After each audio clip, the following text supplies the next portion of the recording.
May bago tayong problema. Parang hilaw yung andar, walang power.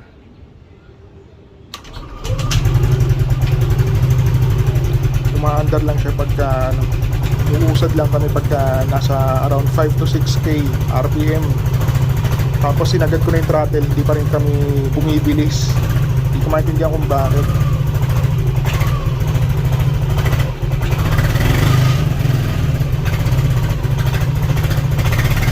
Tapos iba yung tunog ng makina niya. Ayun o. Pag tinatrattle ko, pakinggan na. Diba?